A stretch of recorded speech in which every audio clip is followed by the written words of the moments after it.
It's good, yes. Oh, wrong button. Okay.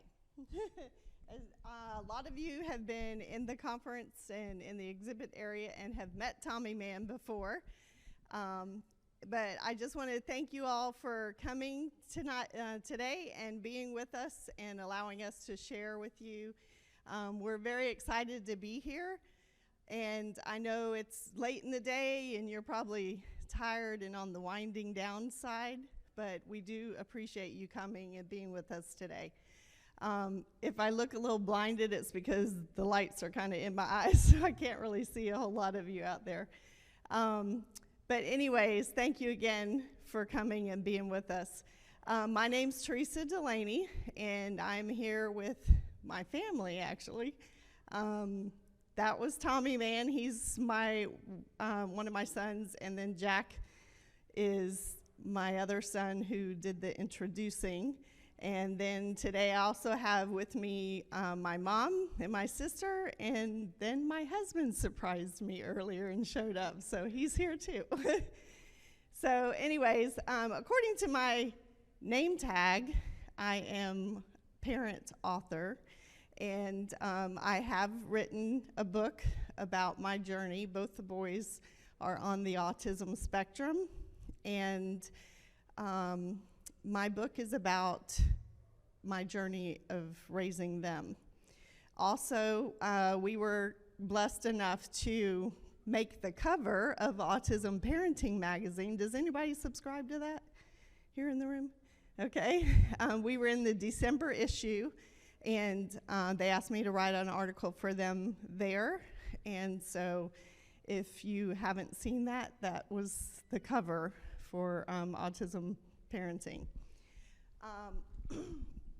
I'm going to have to try to do this because I've got remote in one hand and speaking in the other, so I'm a little not used to that. But anyway, our goal today is to share our story and to inspire you to explore some of the possibilities for maybe your son. So let me just ask who I'm talking to today. Is there anybody in the room that has a child with autism? A few of you, okay. And how many of them are below the age of 10? Just one? A couple? Okay. And then above the age of 10. Okay, so some of you are probably starting to think about transitioning into adulthood and what that's actually going to look like for your child. And when Tommy was in middle school age, I was homeschooling me at that time, and that's what was going through my mind as well. So I started thinking about some things with him and what we could do. And so I will be sharing a lot of that with you, and a lot of that is also in my book as well, if you happen to get a copy of that. So this is our Superhero Life LLC, and we have created a business with Tommy's Tommy Man character. When he was in middle school and I was trying to teach him about money, we actually I was thinking, how can I do that with hands-on something? And so what I did was, because for whatever reason, I don't know, he loved washing cars, believe it or not. And so I thought, well, we could kind of start with that as a business, and he could have a little car wash business. And through that, I could teach him about money, not just counting money and the different denominations and stuff, but also about how to manage and know that when you have a business, you have expenses and you have income, and then what you do with that. So I began to teach him about budgeting in that. So we made the little pie that some of you probably have seen before when you create a budget and you figure out what percentages that you want. And so we did that, and lo and behold, we had a car wash business. So we did that through the time that I was homeschooling him, but then as he got older, I was still thinking, is he going to wash cars the rest of his life, or is there something else?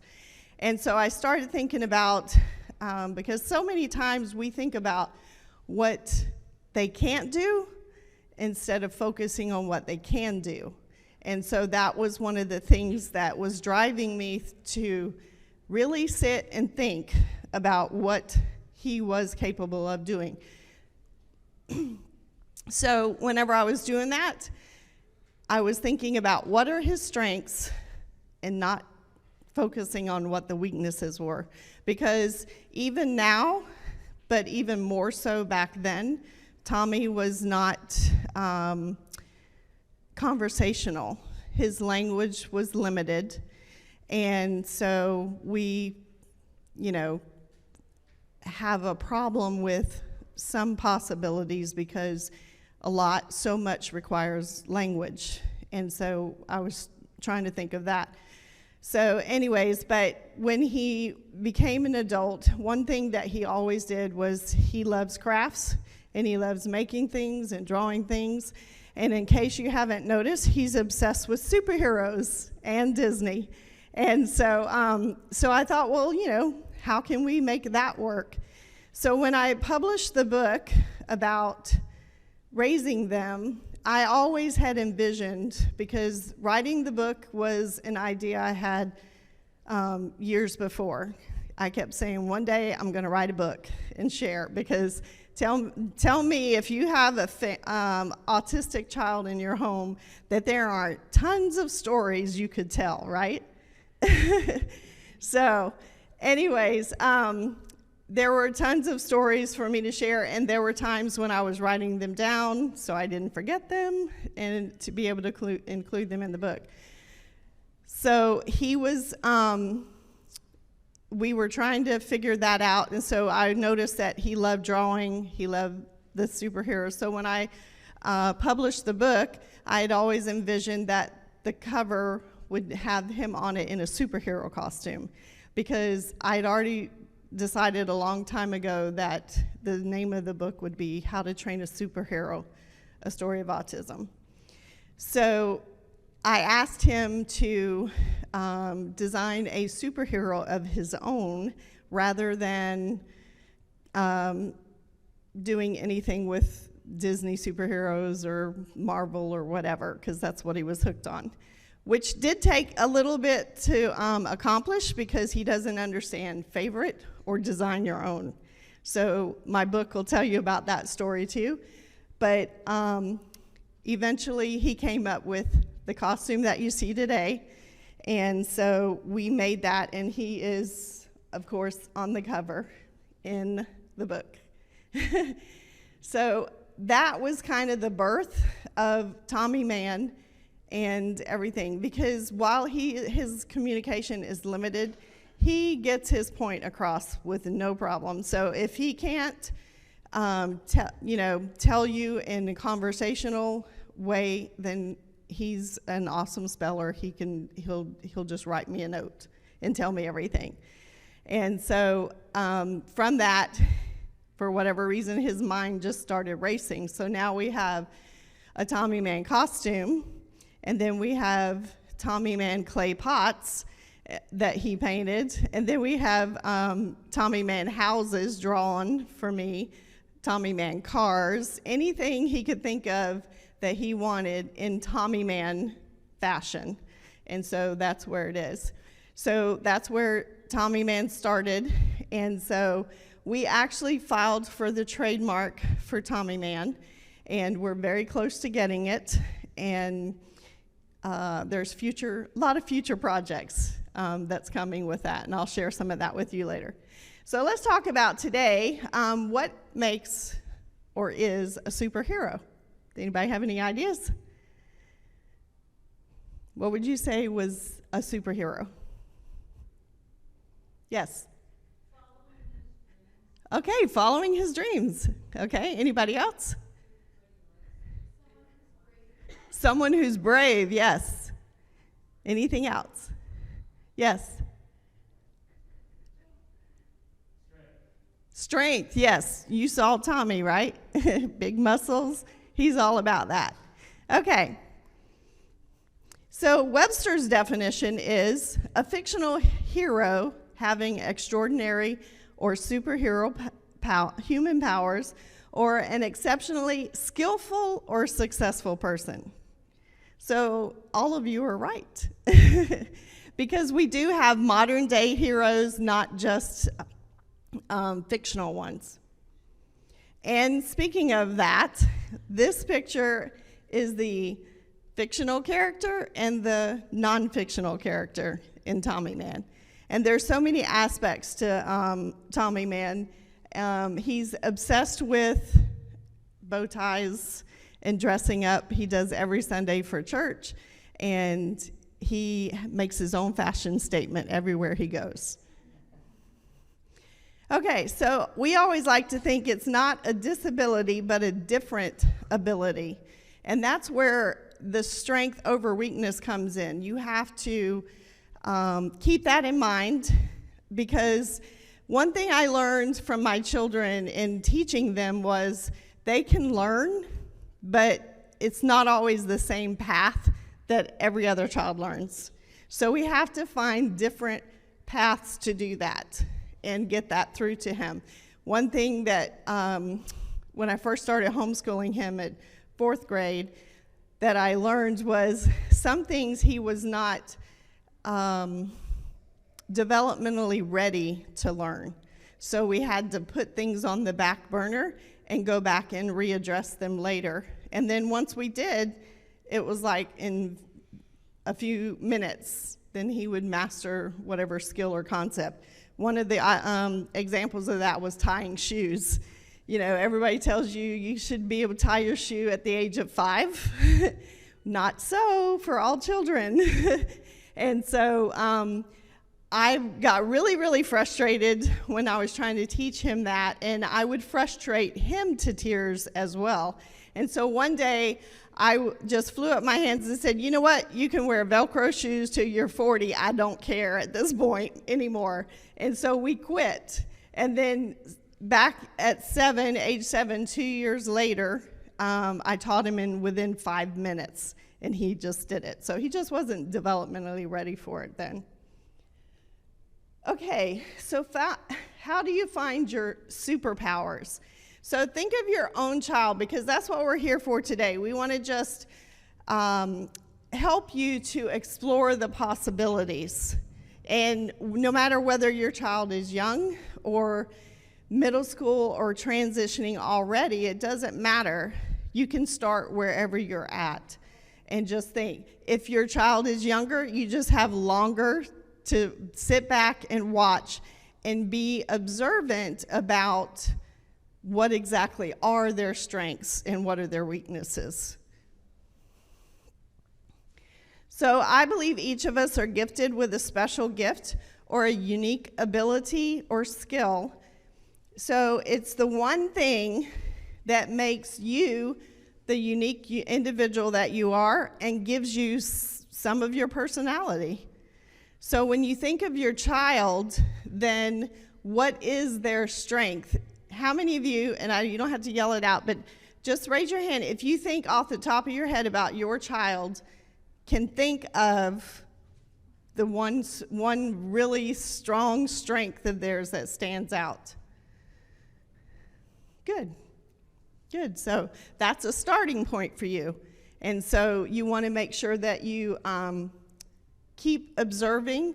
And if you observe when they're playing and working, maybe on schoolwork or something academic, then that'll help you, because you want to look at all areas, because a lot of us have more than one strength or one ability, and so we just need to be able to identify that superpower, if you want to call it that.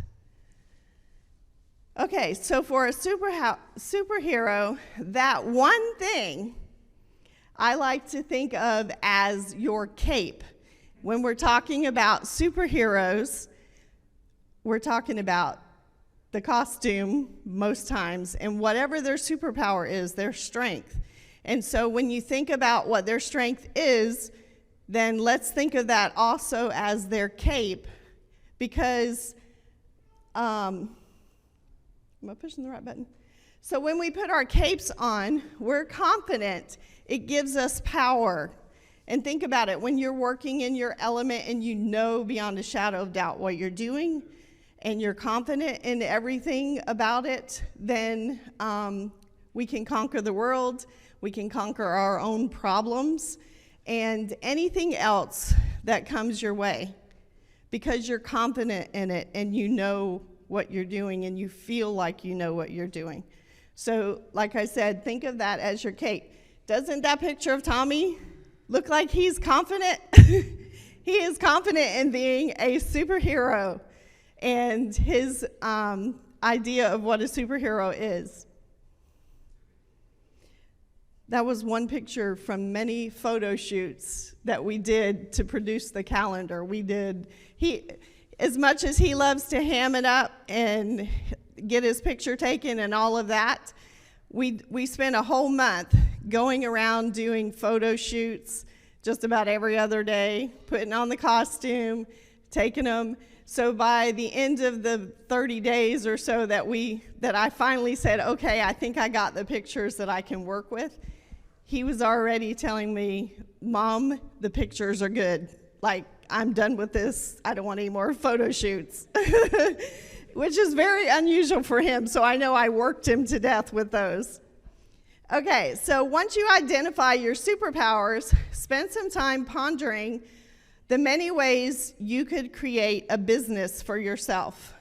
And that's basically what I did when I was working for Tommy.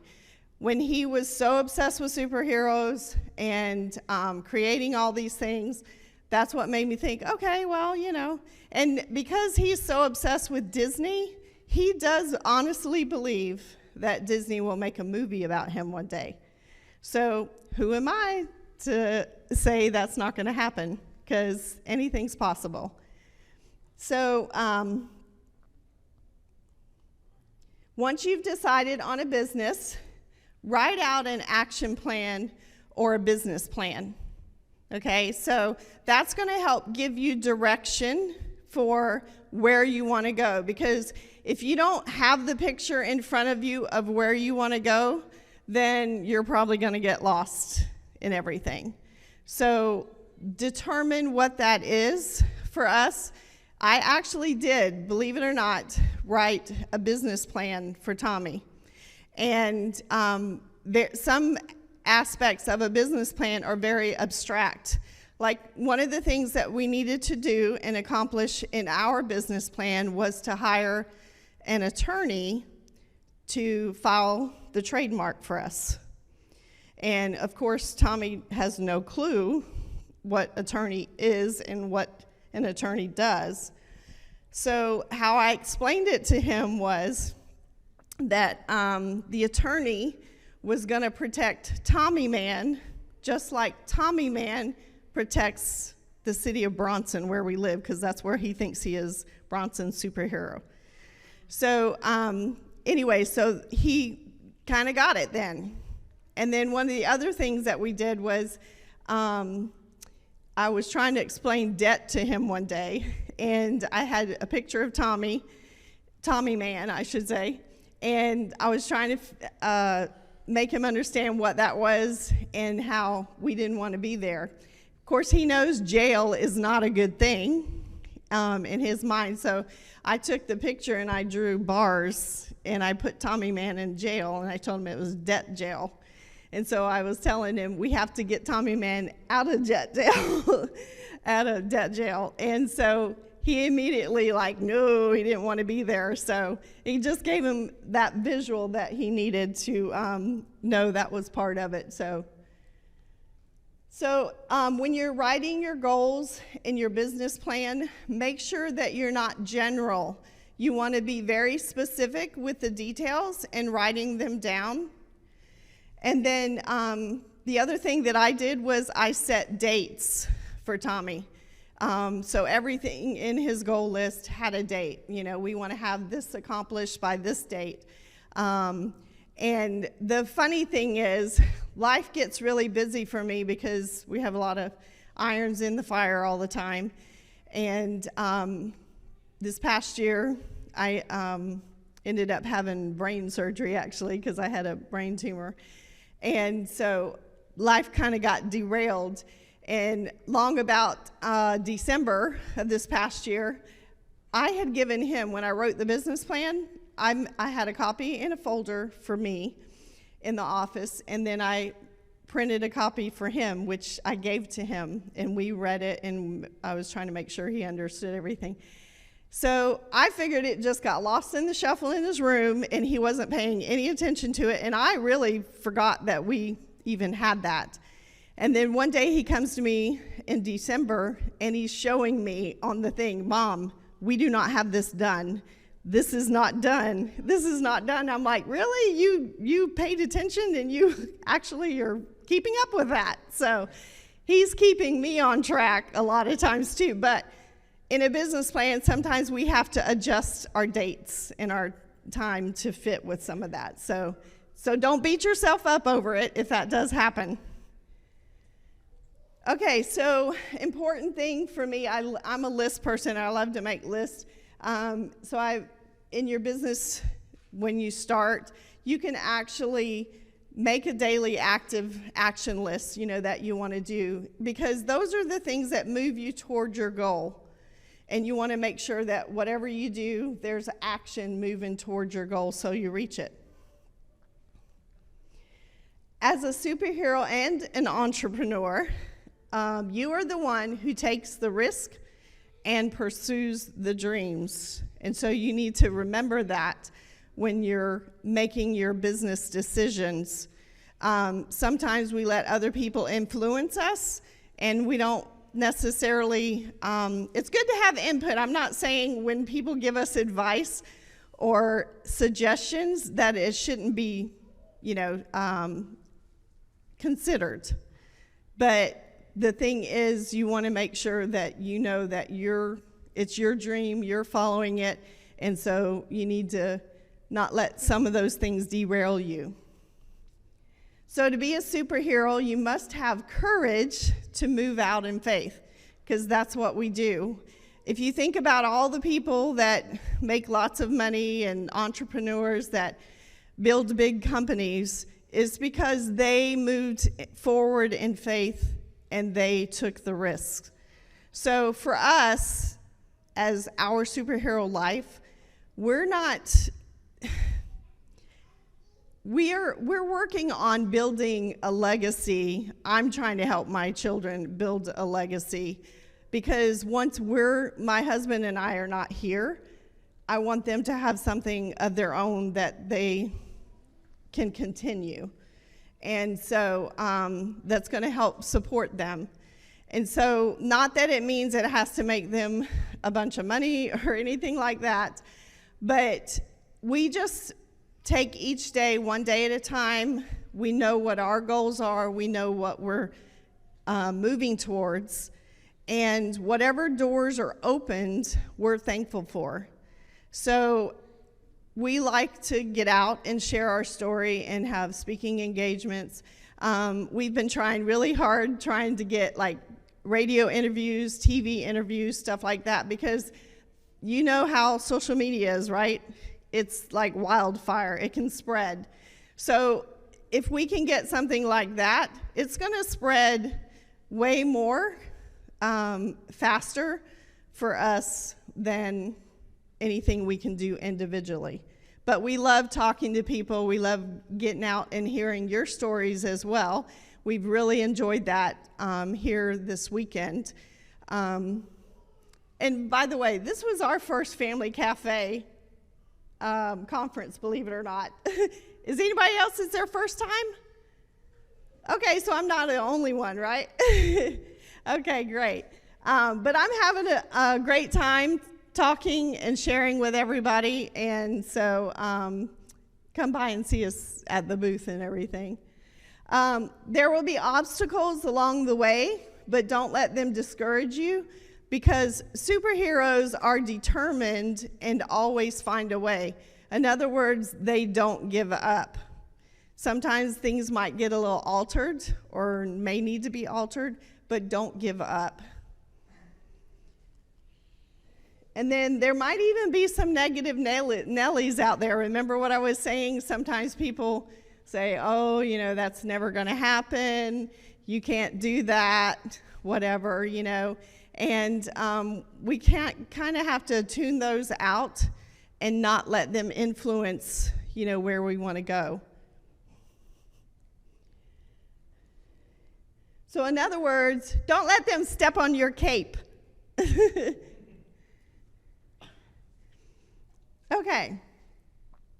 So what we're going to do, I want to just share a few minutes of some of the goals. These are actually some of the goals that we have in our business plan. Some of them we've already accomplished, and some of them are on the way. So if you look at the list, I wrote my book. We filed for the trademark. We're real close to accomplishing that. We've had all kinds of Tommy Man products, because if you know anything about filing for a trademark, you have to show intent of using it in commerce. So that's why you see Tommy Man lanyards and Tommy Man coloring books and calendars and socks. Some of y'all have gotten Tommy Man socks already. And then we have the t-shirts. Where'd Jack go? There he is. He's wearing one. We actually had 2 t-shirts designed for the conference. My favorite one was a full color one, and they failed to get it to us on time and promised me that they would have it delivered Friday here at the hotel. And I checked the tracking. It's not due to show up here till Monday when we're all gone. So life happens. That's the way it is. We'll have to figure that part out on Monday. So anyway, so then we produced the Tommy Man calendar, the coloring book. Believe it or not, he's designed a whole line of Tommy Man clothing that he wants produced. Like I said, he makes his own fashion statement, and he loves to dress up. So he's all about that all the time. So he's got that. That's going to be a really big project. So probably thinking in the next year or two, we'll see what happens with that. Getting in speaking engagements. We have spoken at church, some schools and conferences, book events, things like that. We still have yet to get radio or TV interviews, and of course, you haven't seen the Tommy Man movie yet, right? So that hasn't come out yet either. So anyway, so what I want to do right now is just stop and have a little bit of a Q&A, give you an opportunity in case any of you have questions of any kind. We're happy to do that. If you haven't been by our booth down in the exhibit hall, we would love to see you. My sister's back there on the back table. If you haven't had a chance to get one of our t-shirts, the Strength Over Weakness t-shirt that we had is back there. Our books, Tommy Man socks, calendars, and coloring books, in case anybody would like to get one of those before you leave. So anyways, I would thank you very much for coming today and letting us share, and I would love to answer any questions that you have. Yes, ma'am. At what age did Tommy Man really emerge? She asked me what age did Tommy Man really emerge. He probably didn't totally emerge within probably just like the last 5 years, but he emerged basically when I submitted my book to be published, which was 2 years ago. When did you realize at what age was that was one of his strengths? Well, since he was in middle school, he has always been fond of drawing and coloring, and like I said, since he was old enough to find out about Disney and superheroes. So he's been engaged in all of that since then, because before Tommy Man came along, he was drawing Spider-Man and Superman and all the other superhero characters. So, but I will tell you this, since Tommy Man has emerged, while he loves superheroes, he's the only one now. So everything he does is all about Tommy Man. Anybody else? Okay, well, thank y'all so much for coming. I hope that you enjoyed what we've shared. And come by and see us at the booth. And thank you very much. Y'all have a great evening.